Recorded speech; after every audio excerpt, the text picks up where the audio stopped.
Welcome to this explainer. Look, if you're a focused learner who loves diving deep into the fascinating layers of human culture, you are absolutely in the right place today. We're going to explore the incredible Ambon tribe.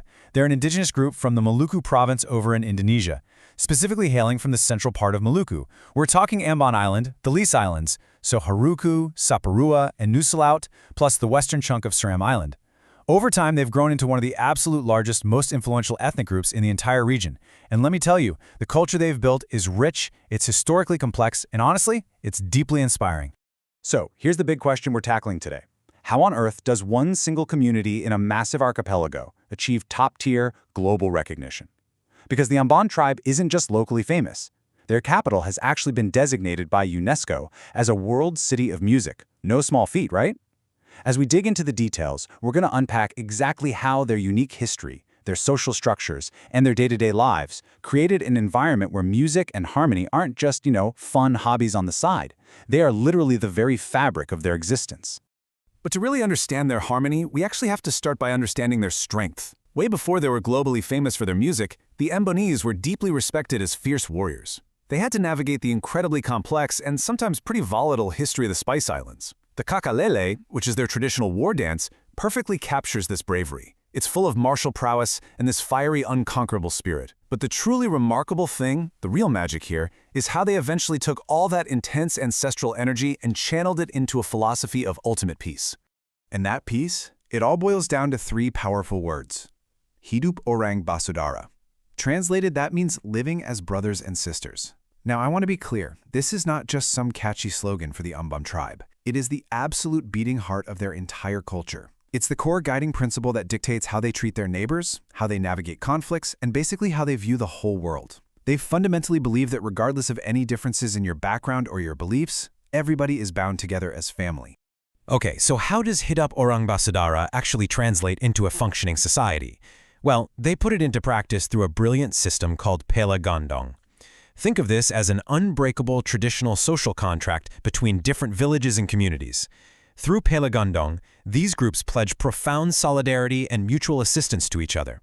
So if one village is building a new facility, the partnered village literally shows up to do the heavy lifting. It acts as this incredible social safety net, making sure no one is ever truly isolated. They've essentially formalized the concept of brotherhood into an everyday civic duty. And here is the kicker. That intense sense of brotherhood doesn't just stop with human beings.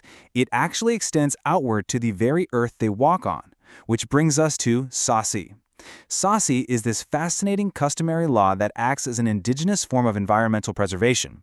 It puts strict regulations on exactly when, where, and how natural resources can be harvested, whether that's on land or out in the coastal seas.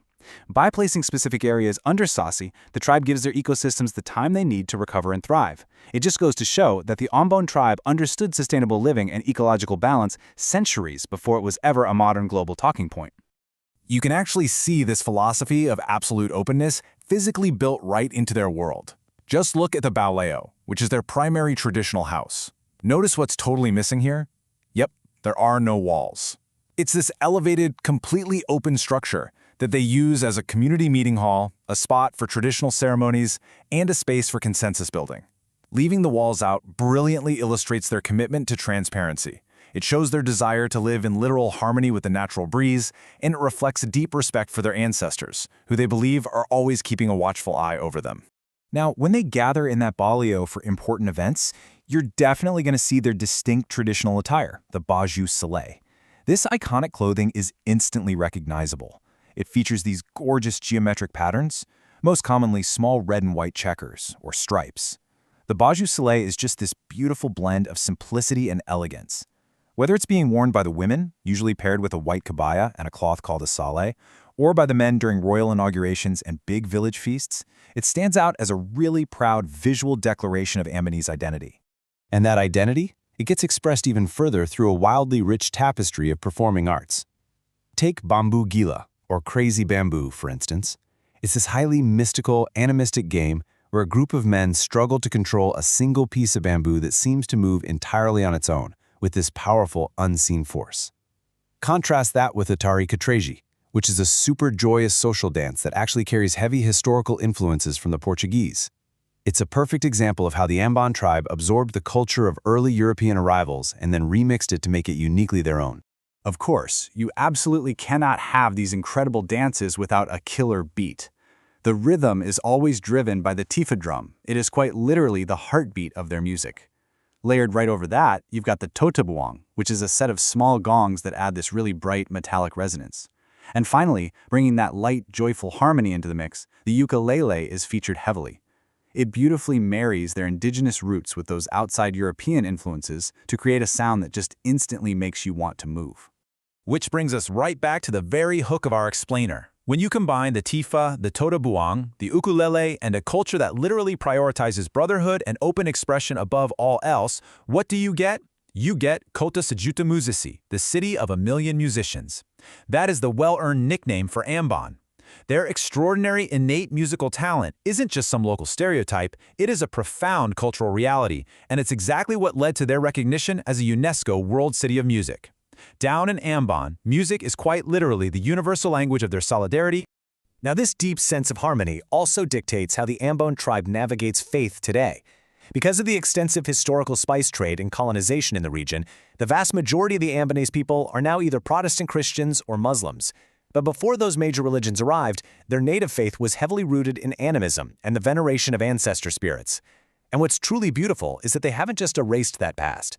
Traces of that deep, historical respect for their ancestors are still actively maintained and honored by the community today. It all exists completely harmoniously right alongside their modern religious practices. All right, let's shift gears to a universal language we can all appreciate, the food. The local Ambonese diet is heavily dominated by sago and, of course, the rich bounty of the sea. You have to try papeda. It's this thick, almost glue-like sago porridge that acts as their staple carbohydrate. But here's the thing, papeda is rarely eaten by itself. It is almost always paired up with ikan kuah kuning. That's a super vibrant, incredibly flavorful yellow fish broth that is just absolutely packed with local spices. It's savory, it's fresh, and it is totally unique to the region. And honestly, that coastal culinary journey doesn't stop there. They feast on deeply savory smoked fish called ikan komu asar, and they kick up the heat with an intensely spicy sambo kolo kolo. You'll also find them enjoying kohu kohu, which is a traditional salad, and satisfying their sweet tooth with sago gula, a really delightful sweet sago snack. But you know, the most crucial point isn't even the food itself, it's how it's eaten. These dishes are the centerpiece of makan pitida. That's a massive communal feast where everyone sits down and eats together, reinforcing that core value of brotherhood with every single bite. Now here is a really fascinating piece of trivia about how the Ambon tribe actually views the physical world around them.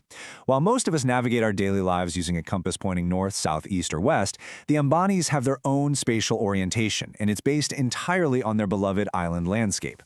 If they're heading inland and upwards, they'll tell you they are going kadara, meaning toward the mountain.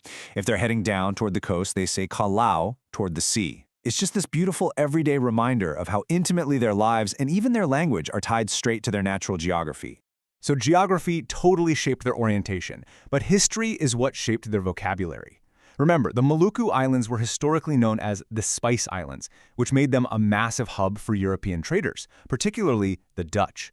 Because of that incredibly long historical interaction, there are actually numerous loanwords woven directly into the local dialect today. A perfect example is how they say thank you. Instead of using a traditional Indonesian phrase, they'll often just say danke, which is a direct adaptation of the Dutch word danke. It's an echo of the past, still living on in everyday conversation. And that brings us to our final thought for this explainer. We've explored their fierce warrior roots, their eco-conscious laws, their vibrant world-class music, and their wall-less architecture. So, I want to leave you with a question to really chew on. In a modern world that is so often full of walls, both literal and metaphorical, what can we actually learn from the Ambon tribe? What can we take away from a culture that is built entirely on hidup orang basudara, living as brothers and sisters? I don't know about you, but I think perhaps we could all use a little more openness, a little more music, and a whole lot more harmony in our own lives. Thank you so much for joining me, Focus Learners, and keep exploring.